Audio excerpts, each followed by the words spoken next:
Hello, it's Abby. Welcome to my channel, or welcome back to my channel. Today's video is all about vampires. So for this spooky season, I decided to stick to one type of monster. I've always been fascinated by vampires because it's this whole idea of immortality and how you would think that that would be a good thing, but then immortality actually has a lot of things that come along with it that then turn it monstrous.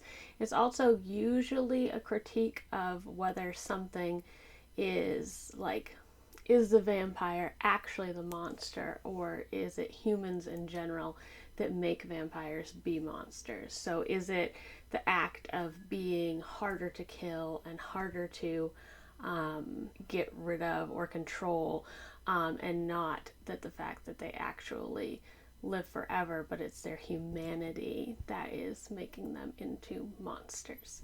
So I've split it into different categories so you can skip ahead to the recs that you are interested in, but let's get started. So my first category is classic vampires, and so the first one I'm going to talk about is Carmilla. So Carmilla was published in 1872, and it's a Gothic novella. It predates Dracula by 25 years, and it follows a young girl named Laura. Laura is like a high society young lady. She does not have a mother. She lives with her father, and so her father wants her to have like a companion that she can, be friends with, help go through society events and stuff, and not be by herself, because she's kind of isolated since she is an only child and her mother is dead. But something happens to her friend and she is unable to come, and then mysteriously a carriage breaks down outside their house, and a young woman named Carmilla is in that carriage, and so they take her in and she becomes Laura's companion. But it turns out Carmilla is a vampire. I won't say anything else because it's a very short novella, and it has all the creepy gothic vibes, and it's just a really fun read. I personally liked it better than Dracula just because of the pacing, but I do wish that there was more to the story than there is. And then we have Dracula. So Dracula is very typical of its time in that it has a frame story of sorts. Not a true frame story like Frankenstein, but we're following a guy who's on a trip, and he's getting to go to Transylvania, and he's a lawyer. And on the way, he encounters weird things like animals that are not acting the way they're supposed to and things like that. Turns out he's headed towards the home of Dracula.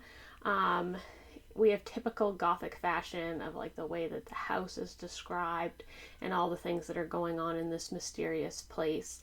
While he is there, we also go to London, where we are following Lucy and her family. Lucy is a high society young woman who is trying to get married before her mother dies. Her mother is in very ill health. She has 3 suitors who are all trying to get her affection. And then Dracula also ends up on the scene. These men notice that something is wrong and get Van Helsing, who is a vampire hunter, involved, and they try to save Lucy's life. This story for me it's a great vampire book, but it is very long. It is over 400 pages. You can see a small print. And it's more than just, I feel like the pacing is off, but I feel that way about a lot of older books, because that is their form of entertainment, and there were less books available to people, so you definitely want to be getting your money's worth, and so I definitely recommend it. It just is much on the longer side than Carmilla is. Next, for classic recommendations, we have Polidori's The Vampire. This story is kind of like a short story. It's not really a whole book, but it follows a young man named Aubrey, who is out on his tour of the world before getting married, and he's making friends and also kind of chasing after women. And he runs into this man named Lord Ruthven, and this guy is a complete womanizer. He exudes charisma, but it turns out that he is a vampire and he's preying on the young women in Aubrey's life. And so I won't say much more about the actual plot because, again, it's a short story, but it's funny because it was written during the same time that Frankenstein was written. So all of these writers are at this lake house and they decide they're going to each write a ghost story.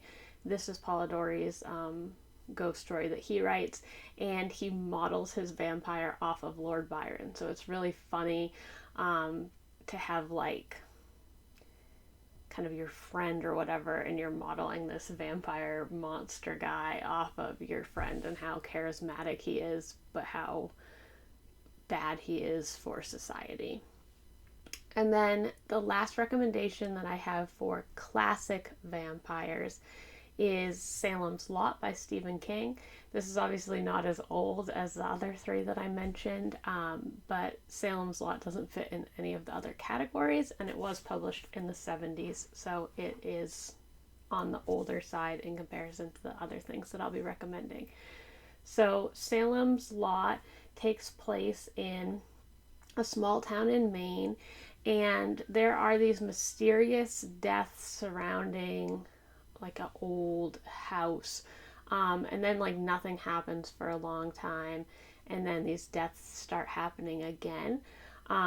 We follow kind of two main characters, or two groups rather of main characters. We have Ben, who's a writer, and he falls in love with this girl named Susan who lives in Jerusalem's Lot. So they're one of the groups that we follow, and then the other group is a bunch of like middle school boys who are part of that group that starts getting kind of picked off. I felt like this is classic. I haven't read a lot of Stephen King, but I have seen the movies and stuff. Classic Stephen King with the like friend group who grow through these traumas, and then eventually kind of defeat the monster. It is told after the events have already happened and kind of gone back in time to explain how they got to where they are. But essentially, this story is about kind of the people who help vampires, like their familiars or their companions, the people that kind of allow vampires to survive, because obviously if you just like ran around killing people, eventually people would realize that something was happening.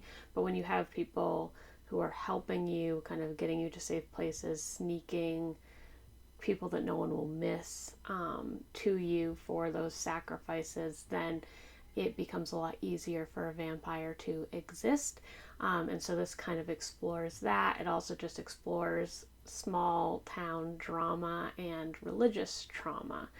But a good recommendation for kind of dipping your toes into vampires in like a modern, well, 70s modern time, without kind of the gothic trappings that a lot of the vampire stories fall into. My next category is romantasy recommendations. So I have two that I put in this category. One is Twilight, the Twilight series, which I read a long time ago, so it's been a while. But this is the classic girl who's not like other girls, who runs into a vampire and decides that she too wants to be a vampire, and kind of all the drama that comes with that. But it's more about the actual love story than it is about the fact that it's a vampire story. We have pretty much no horror in this story at all. It's just young, angsty teenagers, or people who appear to be teenagers even though they're hundreds of years old, falling in love and kind of making it work despite the fact that they're from two different worlds, kind of a Romeo and Juliet situation. But I have to mention Twilight can't make a video without that, as it kind of is a lot of people's first venture into vampire literature. And then my other recommendation for Romantasy is The Discovery of Witches. So The Discovery of Witches is a trilogy. It follows a witch, but this witch is denying her heritage. So Diana doesn't want to do witchcraft. She wants to just be in an academic sphere. So this is partially a dark academia and then partially a witch vampire romance story. She accidentally summons a mysterious book when she's doing her research, and it turns out that people have been trying to get a hold of this book for generations. It kind of draws out all of these witches, vampires, demons, everyone looking for this book, but once she looks at it, she's unable to recall it from the library again, so she doesn't have access to it either. There's a lot going on in this book. It is quite long, and like I said, it is a trilogy, but Diana falls in love with a vampire named Matthew. This goes against the kind of council's want, because they don't want people with magical abilities from different groups to commingle. They just think that will make them too strong. And Diana's family has a lot of secrets that she is unaware of, and so this kind of causes problems for her kind of self-discovery of her like powers and things that she wants from life. And then Matthew might have ulterior motives, but he loves Diana. I kind of feel like this has Outlander vibes as well as Twilight vibes. We also have a bunch of found family. So if found family is a big trope that you look for, this is also light on the actual stakes in the first book. So it could be kind of cozy fantasy, and dark academia for sure. But really recommend this. Haven't checked out the show yet, but we'll have to.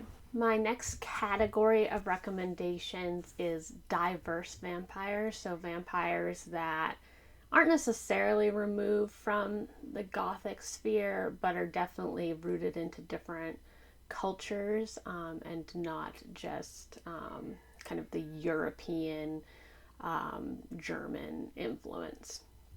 So we have Sarwa Boateng's Guide to Vampire Hunting, and this is a young or a middle grade book rather. It's the only middle grade book that I have on this list, and this follows a young girl whose parents are vampire slayers, and she also wants to do that. She's very close with her parents, but her parents are taken from her, and she needs to kind of discover who she is, try to get her parents back, and runs into some vampires along the way. And as I mentioned at the beginning of the video, there's questions of whether vampires are truly the enemy or not.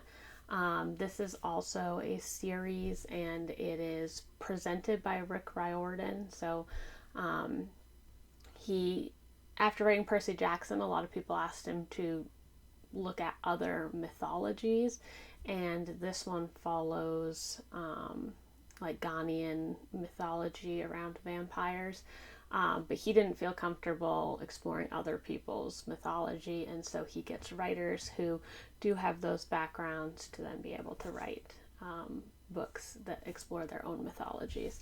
And so this is just a really good way of kind of learning the myth and lore around these vampires, or bloodsuckers, and they're also so you have the mythology and the history, but also just a young adult hero's journey kind of story. And so again, this one's not very scary, but it is a lot of fun and a good way to learn about some other cultural beliefs. Next we have Woman Eating by Claire Coda. This is an Asian American vampire.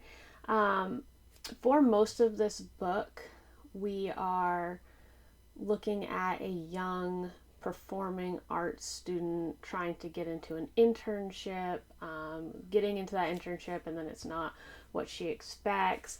This book deals a lot with eating disorders because she is made to feel ashamed for being a vampire and needing to have blood. Also, living in current times, it's a lot harder for her to get her hands on any blood without killing people or animals. And our main character also has a problem with her mother. Her mother is the one that has made her feel like she is a monster, even though her mom is also a vampire. But her mom is now in like an assisted living situation, and our main character is trying to come out and be herself despite her mom's expectations. So we have this generational trauma story, art student story, and eating disorder look into just like that kind of more like the not sexualized side of being a vampire. Like, this is dark and like depressing, but not in like sexy gothic vampire way. This is a literary fiction, and I just really enjoyed the kind of different viewpoint of it.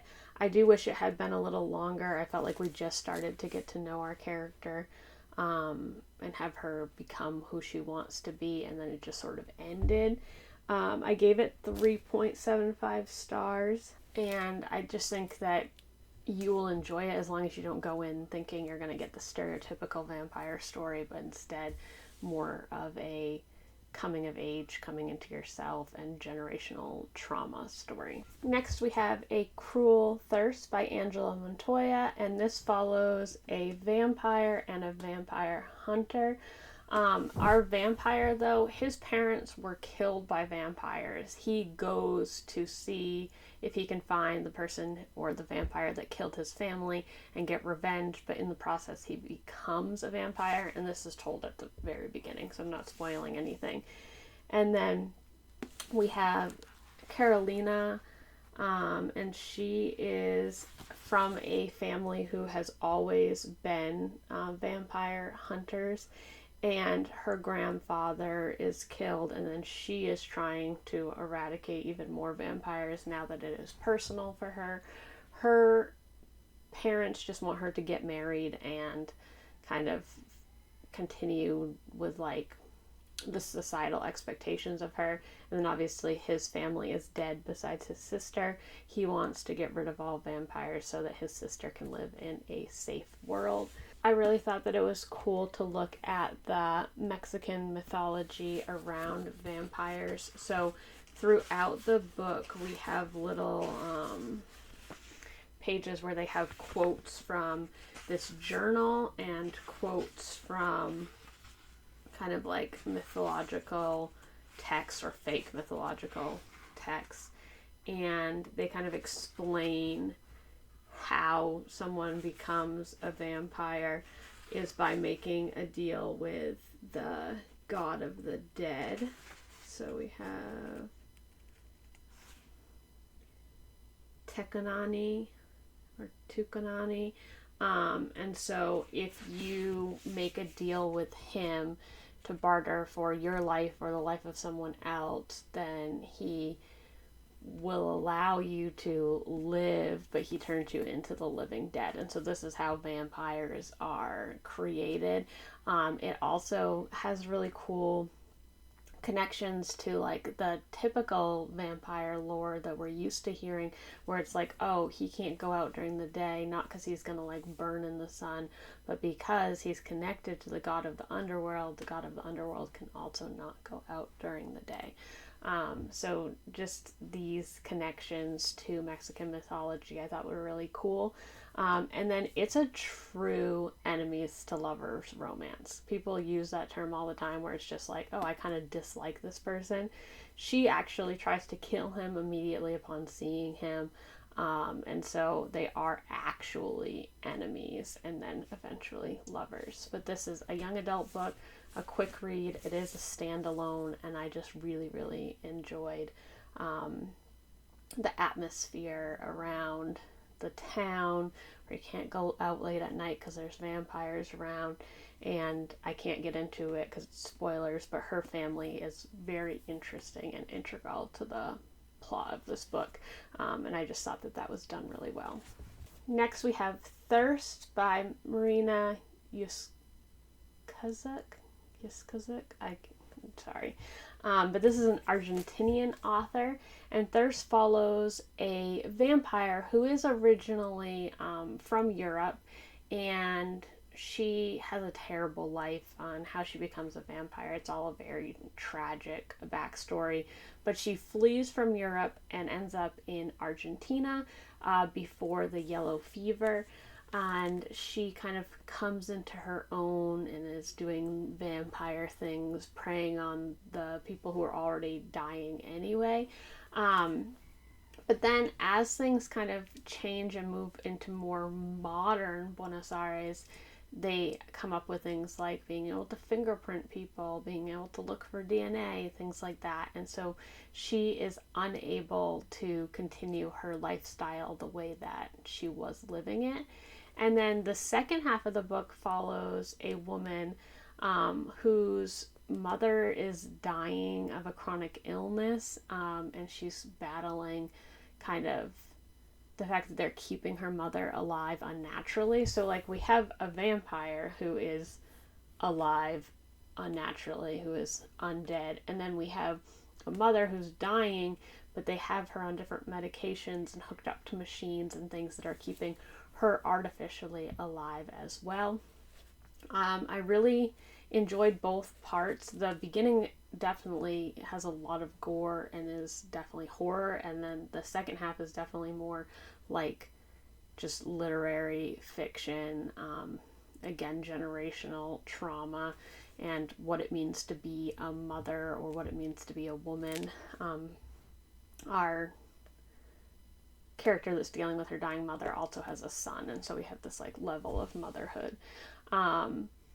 I don't want to tell you anything else because it is a really short book. I just wouldn't go into this thinking like that the whole thing's going to be typical vampire vibes, because it is more of a character study. But I thought it was really cool to look at how it would be hard for a vampire to exist in a time where we can easily solve crimes if we try to like take DNA and things like that, especially horrific serial killer level crimes. But I really liked the view of Buenos Aires through the different time periods, and I always enjoy things that look at motherhood and kind of monsterhood. But I thought this was really good, and I definitely recommend it, just not your typical vampire story. Next, we have This Ravenous Fate. This is a duology. I think it's just going to be a duology. It follows a prestigious black family in 1920s Harlem.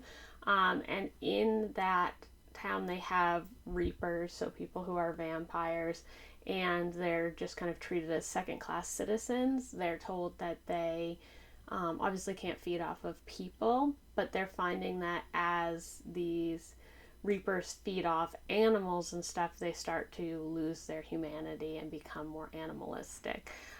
It's definitely a critique on society. We have things like the Tulsa Massacre, which is mentioned in the book, and then one of the white characters in the book dismisses it and says it wasn't that big of a deal, and that people are kind of over exaggerating what's happening. And so these characters are kind of like facing different levels of segregation and racism. So we have even this prestigious black family. They can kind of use their money and influence to get into certain spheres, but then there's other spheres that they can't get into. And then one of our characters is both a reaper and black, and so she is kind of barred from many of the functions of life. It's also a queer romance story, kind of enemies to lovers. Again, not a true enemies to lovers. We have our two main girl characters.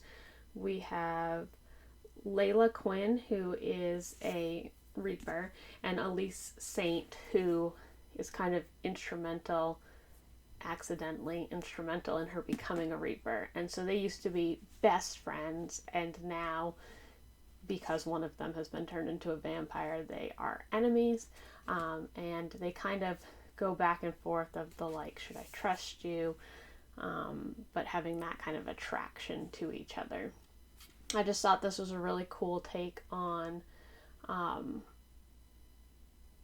like class struggles with vampires. Like that wasn't mentioned in most of the books, where like these Reapers are being treated as second class citizens, and how that is directly connected also to racism, and whether we view all people equal or think some people are more akin to animals. There's a lot of like genetic testing and like eugenics kind of stuff mentioned in here. I definitely need to pick up the second one. It just came out this year. And yeah, it's worth the read. I wish it did have a little bit more 1920s vibes. It did in certain places, like going to the Cotton Club, but I didn't feel like I was fully immersed in the 1920s world. So I could use a little bit more of that, but otherwise highly recommend. We have Vampires of El Norte by Isabel Canas, and this is all the gothic vibes. It is Mexican mythology as well, but we have a young woman named Nina, and we have her kind of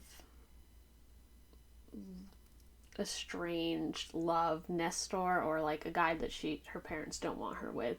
And this takes place on the 1840s, and it's definitely more about like colonization and the monstrosity of humans being awful, being monstrous towards other humans. But it has all the gothic vibes. It has a beautiful love story, and again, this critique of colonization. And I have other video where I've already talked about this book, but I just really enjoyed it, and I enjoy her writing in general. I would recommend all three of her books.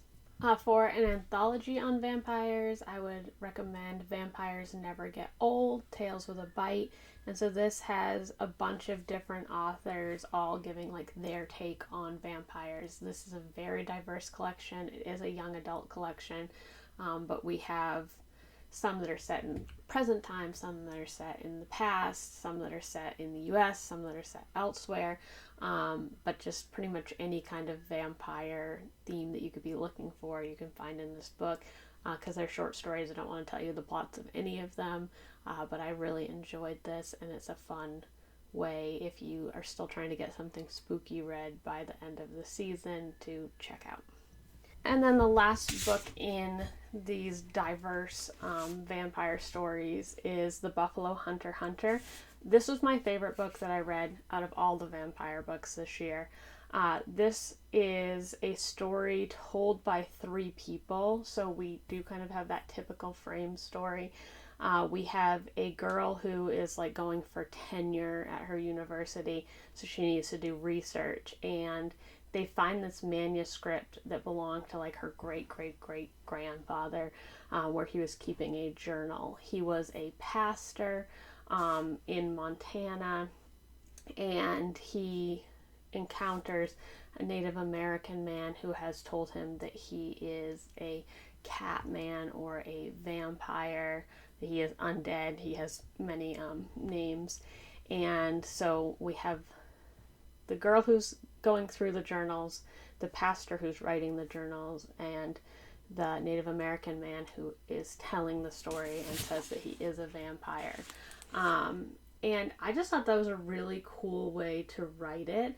So it takes place in 1912,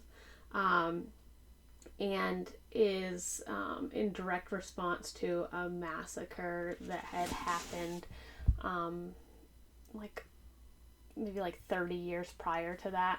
And so we have this Native American man who was trying to get revenge on the white men for, one, killing the buffalo, and then two, killing his people. So he comes to the church to try to do penance and talk about the fact that he's done these terrible things. But he is also trying to make that pastor feel bad about things that he has done. I'm just trying not to give too much away. It definitely has it's definitely a horror compared to some of the other stories. We definitely have the horror vibes going here. There is a lot of graphic nature around the serial killings that are happening in connection to probably the vampire. And he has kind of like turned them into what they call humps, which is what they called the buffalo when they were just like skinned and left there, so that they could take their pelts. And another really interesting thing about the mythology in this book is that the vampires begin to turn into whatever they ingest a lot of. So, like, for a while, he's going after deer. And so he starts to grow antlers. And then after a while, he's like, well, I have to eat from humans so that I can stay human. But then because he's preying on white men, he starts to look like a white man as well. And so he's very conflicted about whether he wants to. He's very conflicted about that because he doesn't want to drink from his people. But he also doesn't want to lose sight of who he is.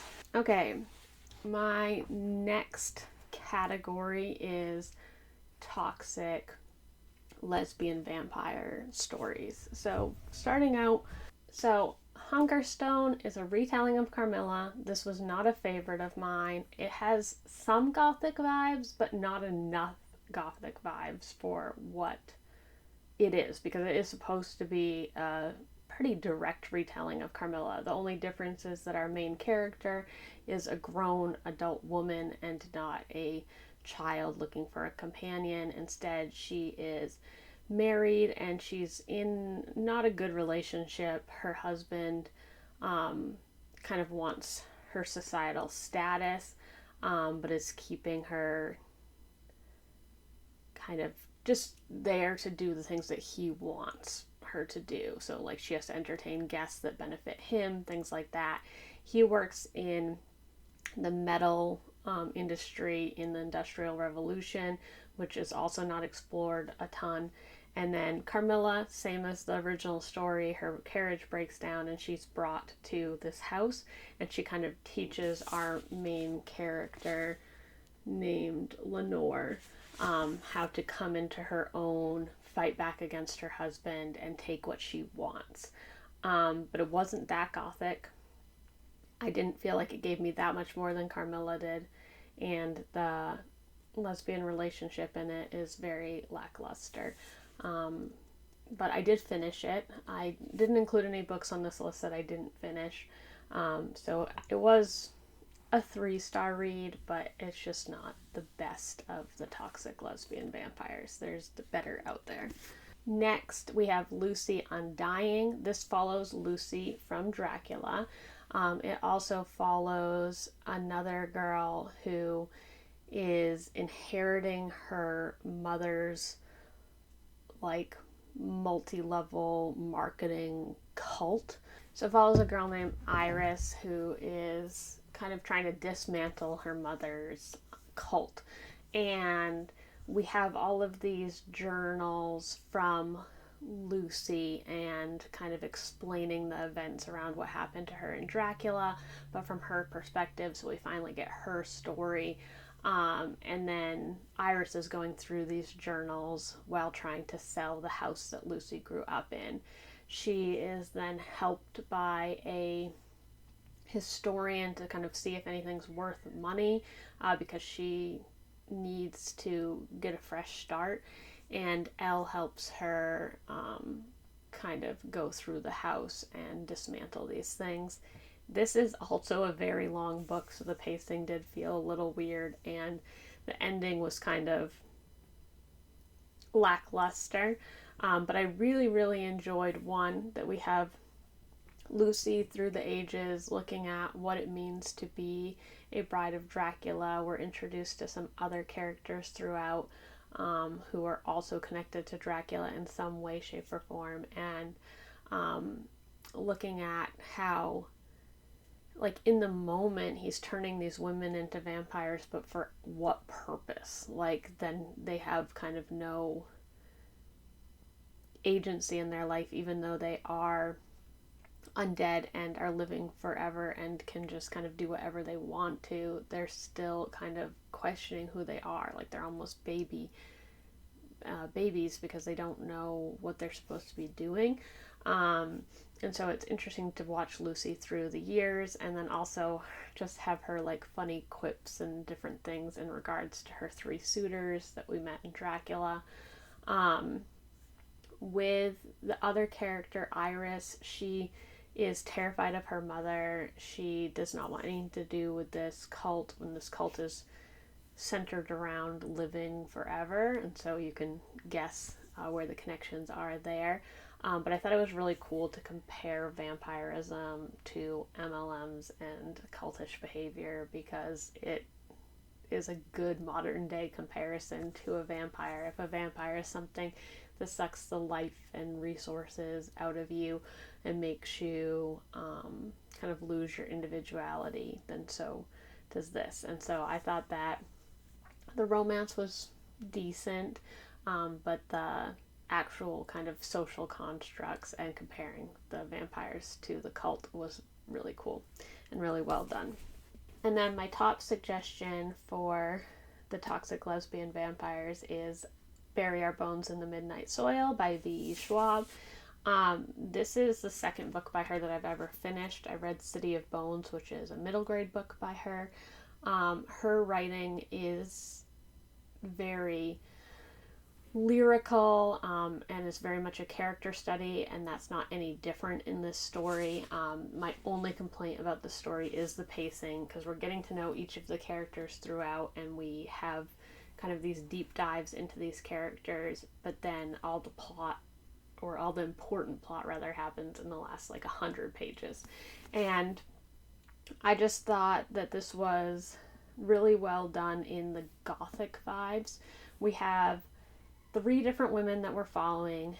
We have Maria, who has been married to a man that she thought would kind of like lift her up society wise, and that she'd be able to do what she wanted, but he's controlling, and because she hasn't given him an heir, he's just not good to her.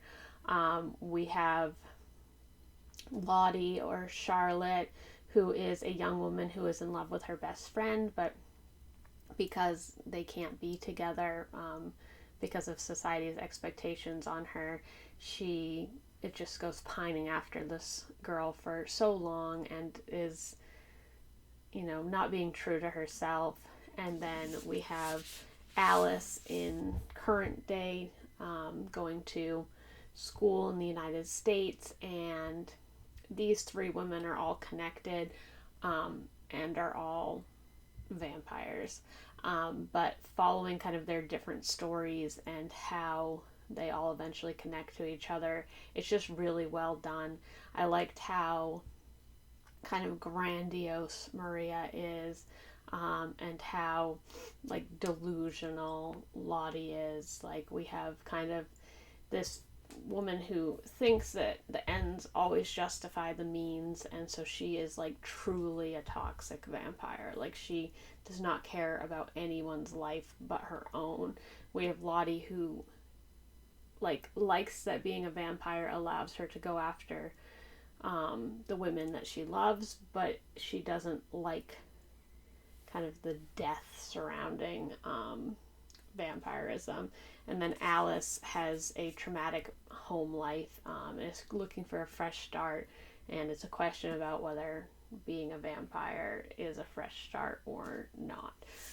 Again, don't want to ruin anything, but this was a really good book that looked at just the different kinds of vampires that you could have, and I thought that it was just really well done. My next category is just rom-coms, and we have just one author in this category, Jenna Levin, and that is My Roommate is a Vampire and Vampire Plus One. These take place in the same universe, and there's actually a third book out now. But we follow Frederick in the first one and Reginald in the second, who are vampires. And then we have this woman who is an artist, and she's looking at maybe going to teach art, and she is her name is Caddy, and she is looking for a situation where she can kind of get a cheaper rent than she currently has, and she sees this advertisement for a room in someone else's apartment, so like a flat share kind of thing. And so she reaches out for this person's information, and Frederick is just like very weird, very off because he's a vampire in modern time. But she decides that she's gonna be okay with how weird he is and decides to move in, and then that's their love story. And then Reginald is his friend. Reginald is more of like a he's trying to kind of blend in with current day. So he is like trying to wear like updated clothes and stand out, but he's also just like very weird looking and doesn't fit in regular society. But he bumps into an accountant named Amelia, and Amelia needs a date to her cousin's wedding because her family is always bugging her about not having a boyfriend, and so he agrees to fake date her and be her plus one. I thought the first one was better than the second one. Both are just fun, like 3-star reads. But the first one is just so cute and wholesome, and the second one is like fake dating. They quickly turned into lovers and was definitely spicier than the first one. And I don't have a problem with the spicy, but like I didn't feel like we had like earned it. Like I didn't feel like the characters knew each other well enough. It's just like, oh hey, you're a vampire, and I'm okay with that. And I just felt like that was a little bit too quick of a turnaround, but these are just really fun reads. And so if you're looking for a rom-com, so not scary at all, vampire vibes, check out her books. Okay, and then the last category is manga and graphic novels. For these, I'm going to tell you kind of like how scary they are with bats. And so like one bat is like not very scary at all, and then a bunch of bats is scary. So the first one that I'm going to talk about is Momo, the Blood Taker. This one is like 12 bats. The art in here is super creepy. It follows a vampire named Momo and then a detective who's looking into serial killings that seem to be done by vampires, and particularly a vampire with two faces. And this vampire killed his wife. It gives 7 vibes. So the body horror that's in that movie, it's the same kind of body horror in here. I will not be continuing the series because I am a scaredy cat, but the art is gorgeous, if not creepy. And I like the idea of it, but it is a true horror and not so much just like a mystery. Then we have the Blood Night Market, and I would put this at like 4 bats. This follows a guy whose blood is like poisonous to vampires, and then a vampire. They live in a society where people kind of go to this place and they can donate blood, or they can like be kind of owned by like a restaurant and serve people their blood. And so blood is like a way to gain currency. But this guy has joined like the special task force to try to make sure that everything's above board and that vampires aren't just like killing people who are not willingly giving their blood. and then this guy joins as well to help him solve this mystery that's going on.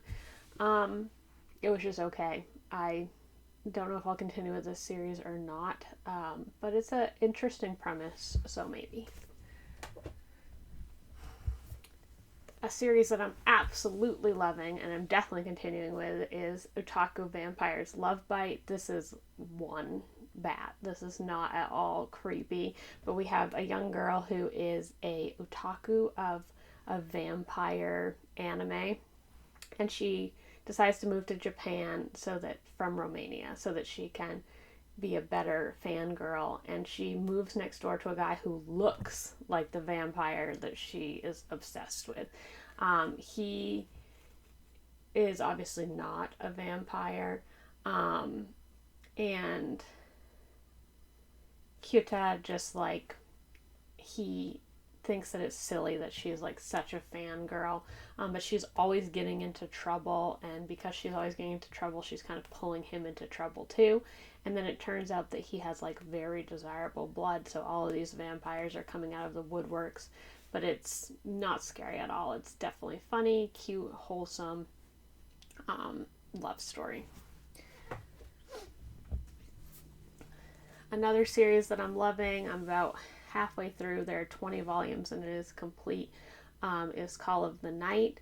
This follows Ko, he used to be like a model student, but he's kind of disillusioned with the world of education and the expectations adults put on you, so he's been wandering around at night, and he runs into Nazuna, who is a vampire, and they develop a friendship. He decides he wants to become a vampire, but she tells him he must fall in love with her for that to be the case.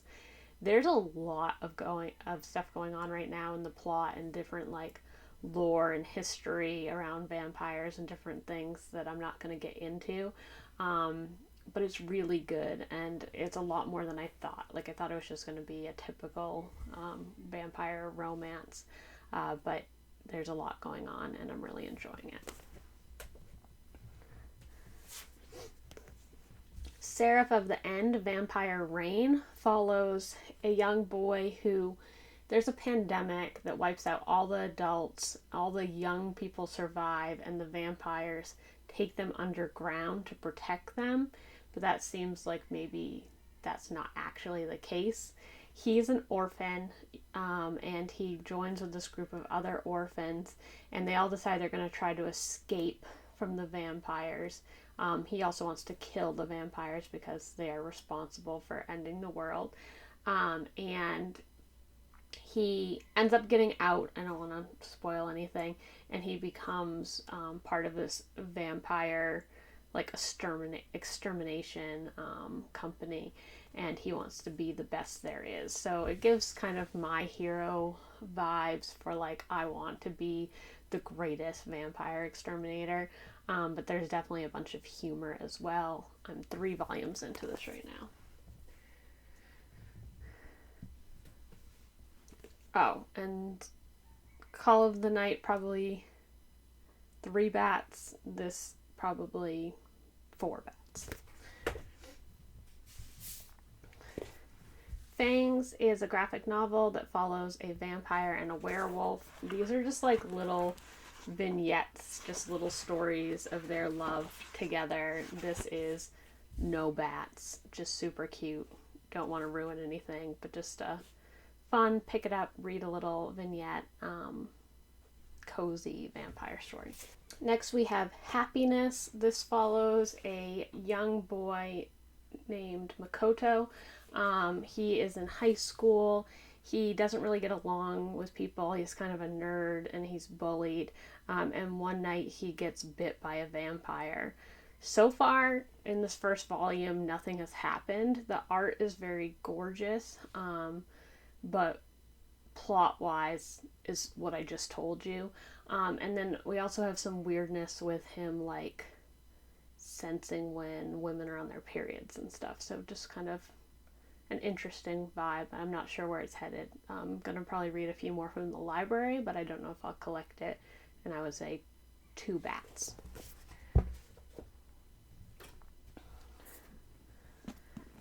Dracula on the Night Shift. This is a completed manga. It is a light novel series that goes past this, so it does kind of end on a cliffhanger, even though it is completed.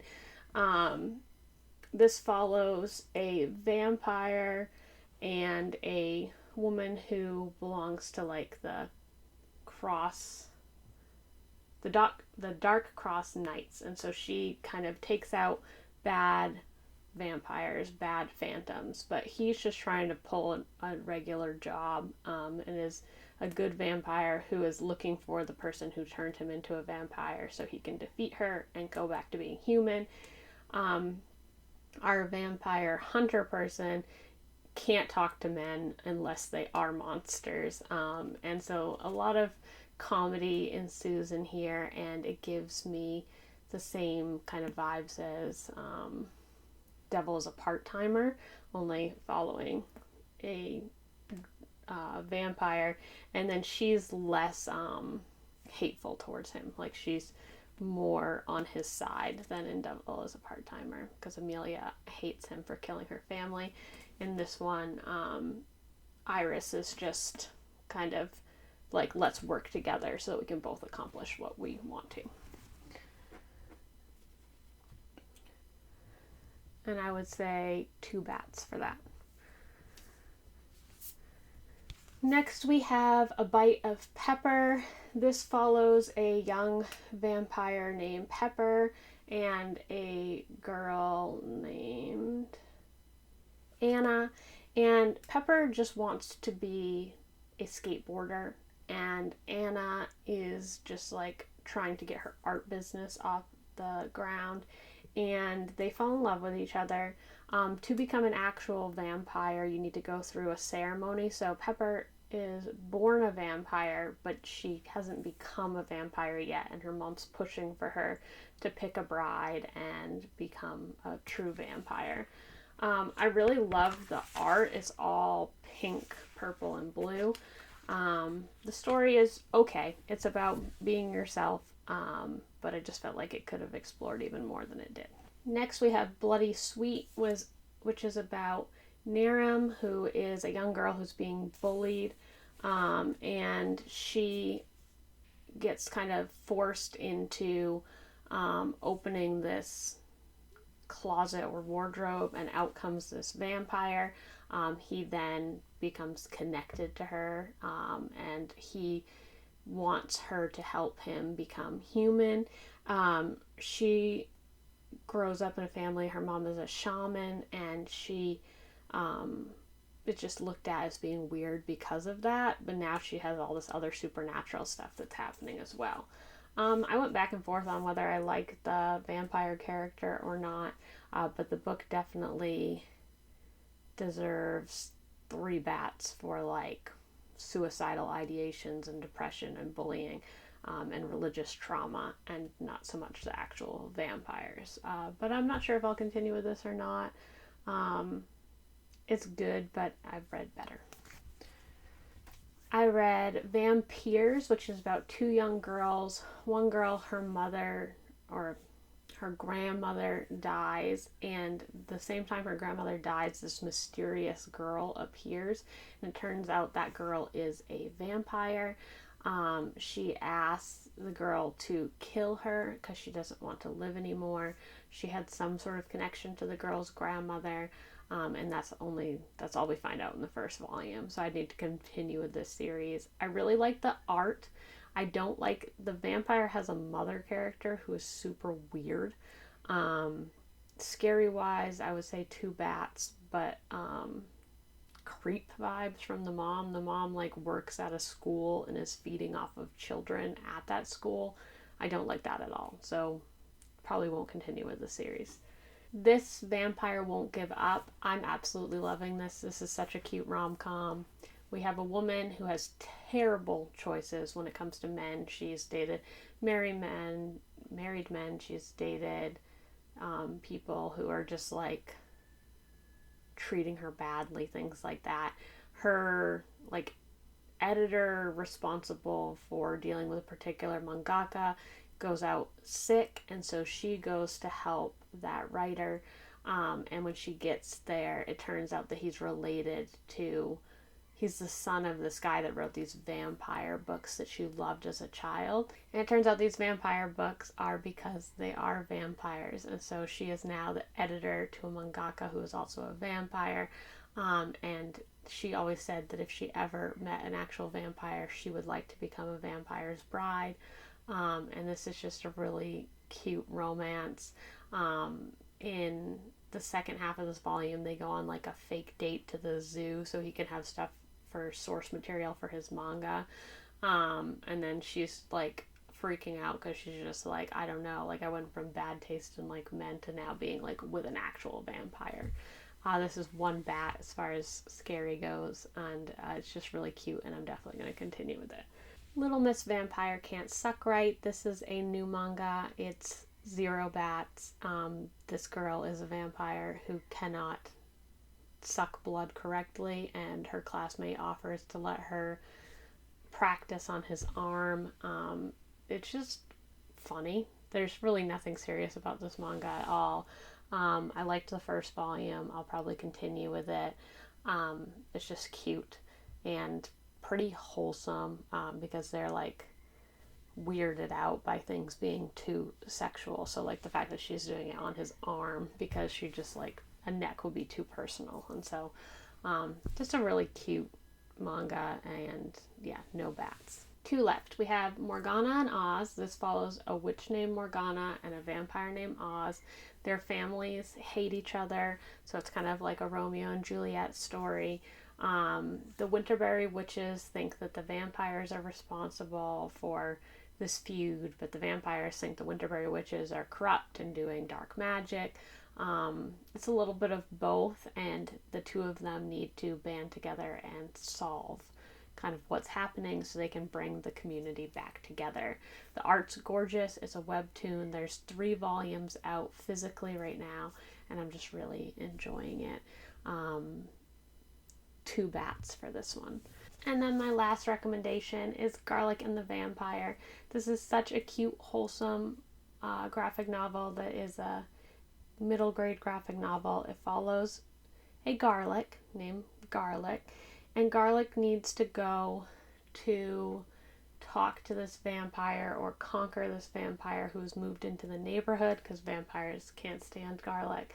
But Garlic has anxiety, and so this is a great representation of mental health. There's also a sequel called Garlic and the Witch. Just if you read one cozy one, have it be this one. The art has such nice fall vibes. All the characters are like magical vegetables besides the witch and the vampire. But I just really love this, and I would recommend it to anyone. Alright, so that is all my vampire recommendations. Let me know below if there's any other vampire books that I should be reading that I did not mention on this list. And let me know also in the comments what you read for spooky season. And I'll see you all in the next video.